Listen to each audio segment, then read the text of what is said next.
Wala nang maraming paligoy-ligoy pa, diretso sa punto na. Maiksi lang ang komentaryo, pero diretso sa punto. Maraming kuro-kuro, may tiwali, may totoo. Dito, sa Puntong Diretso tayo. Punto Diretso. O mga kabunyog, mga kababayan, ito ang sinabi ng tagapagsalita ng panel ng mga House Prosecutors, si Attorney Bukoy. Ayan sabi ni Attorney Bukoy, kapag dininay ng Korte Suprema ang kanilang final na motion for reconsideration, tuloy, magpa-file sila uli ng impeachment kay Sara Duterte. Ang Kamara mismo ay isusulong uli ang impeachment ni Sara sa February 2026. Yan mismo ang sinabi ni Attorney Bukoy. Sabi ni Topacio, hindi na yan magpa-file ang Kamara kasi wala na silang perang pambigay sa mga kongresista. Pero ito, malinaw ang sagot ni Attorney Bukoy. Sabi ni Attorney Bukoy, magpa-file ang Kamara. Hindi pwedeng palampasin ang pagpapanagot kay Sara Duterte. Maganda naman at naglabas ng ganun pahayag ang Kamara. You said until the articles of impeachment are filed again in February. So should we take it to mean that the House will be filing the impeachment complaint once the time is up? Yeah. Yes. We are for accountability, so we will not let go. We have to make an erring official, the second highest official of the land, to be accountable for her malfeasances. Importante po yan. Otherwise, this will set a very bad precedent for accountability. Na imamaneuver mo lang, mamaniobrahin mo lang, i-delay mo lang, magsasawa ang tao, magsasawa yung prosecution, lusot ka na. Kaya hindi ho yun yung intention ng saligang batas eh. Hindi ho yun yung, it doesn't serve the purpose of accountability. So attorney, pero considering na so you have the same senator sitting there and yun na nga, ulitin ko yung sinasabi nila, political move lang naman daw yan to eliminate the vice president as a presidential contender. Anong tingin nyo ng chances that's a 1994 vote, no? Dagdag na natin si Senator Lacson kung sakasakali, 1985. Mukhang hindi, mukhang medyo mahina pa rin kung sakasakali yung suporta sa Senado for conviction, Siguro itutuloy nila yung trial, pero I think most of them have already made up their minds about this issue. What is important is, even if we're facing such a difficult situation, an uphill battle, ang importante ho, ilabas yung ebidensya Because up to now, wala pa hong lumalabas na ebidensya. Wala pang paliwanag ang Vice President. So, kahit na kami, even if we refile, and like you said, 19 votes is very difficult to surmount. The important thing is, we lay out the evidence. Malabas po natin ang ebidensya. Ngayon, if they will still vote to acquit, lalo nilang binaon ang sarili nila.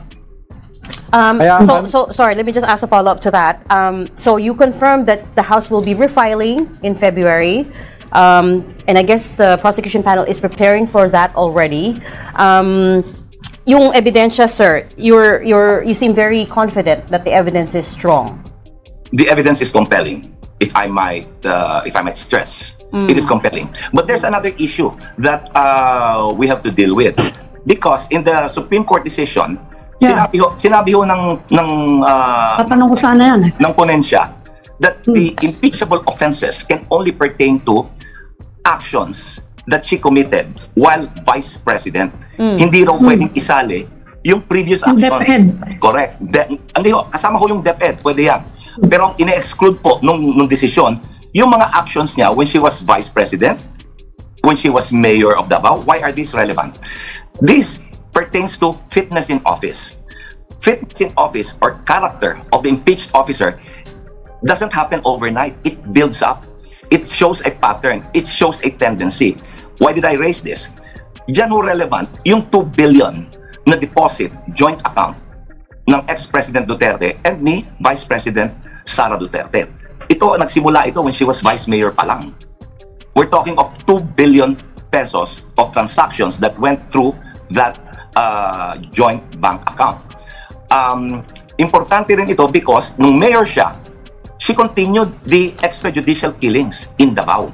So what I'm saying is, ang character, ang fitness is not established overnight lang. it takes years to show the pattern of fitness and how it culminated in her current actions as Vice President.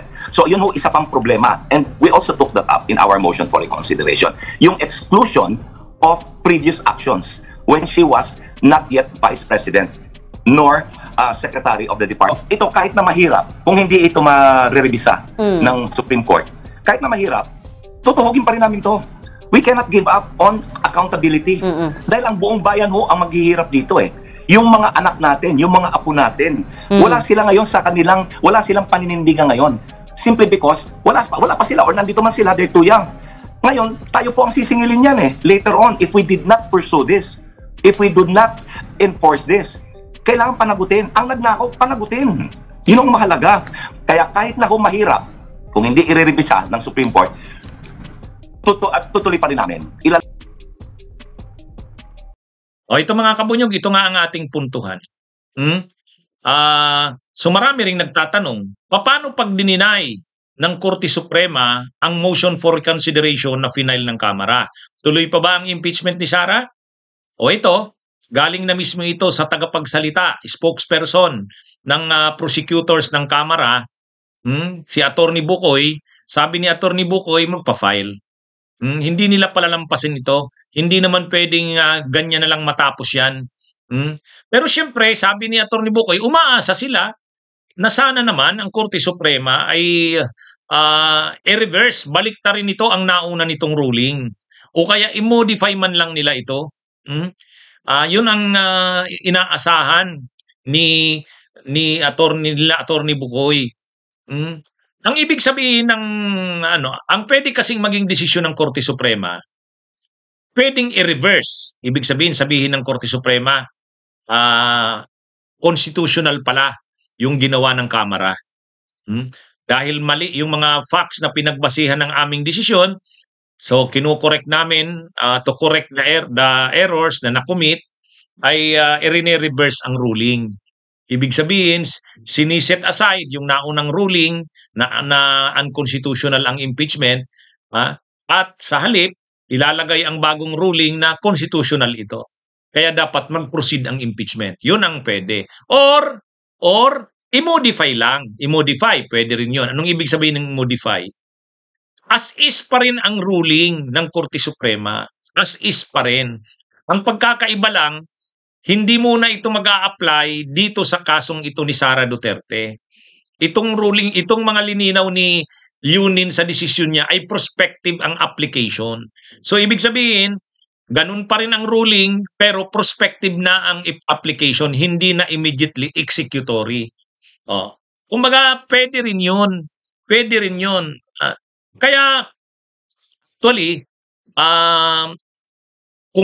kung medyo naaalangan din ng Korte Suprema, dahil siyempre may pride din yan, mga tao din naman yan, pwede naman nilang i-modify.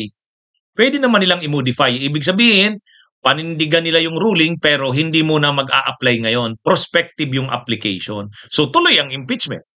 Tuloy ang impeachment. Pero yung mga lininaw na mga guidepost, requisites, mga clarifications ng Korte Suprema, is yun. Pero prospective na ang application, pwede yun. Pero kung talagang matigas ang Korte Suprema, talagang hindi i-reverse, hindi babaguhin ang desisyon, kahit man lang modification, hindi, wala. Talagang in toto as is yung entire ruling, yan. Ang sabi ng Kamara, magpa-file sila ng impeachment uli. Magpa-file sa February. Sinabi naman sa desisyon ng Korte Suprema, after February 6, pwede na uli. Pwede na uli. Kasi wala na yung 1-year bar rule. Ang maganda at nagsabi si Attorney Bukoy, hindi nila hayaan na ganyan na lang, na parang pinatay ng Korte Suprema at ng Senado ang impeachment. Yung pagpapanagot kay Sara ay wala na lang. Hindi naman pwede yun. Hindi naman pwede yun. Kailangang mapanagot talaga si Sara sa mga ginawa niya. Pagka hindi ginawa yan, wala nang saysay yung Article 11 ng Konstitusyon na accountability of public officers. Hindi maganda ang magiging mensahe niyan. Parang wala nang silbi ang ating provision ng Konstitusyon sa pananagutan ng mga officials na nakakagawa ng katiwalian. Kaya sabi ni Atty. Bukoy, hindi pwedeng ganyan na lang matapos yan. Ha? Naghahanda sila sa posibilidad na i-refile uli ang impeachment sa February, mga kabunyog. Okay? Ito po ang ating punto diretso. Bunyog, bunyog, halikan na kasama ka. Bunyog, kapag buklod ay may pag-asa. Luzon, Visayas, Mindanao, isa ang pananaw. Sa bagong Pilipinas ang bunyog isisigaw. Bunyog, bunyog.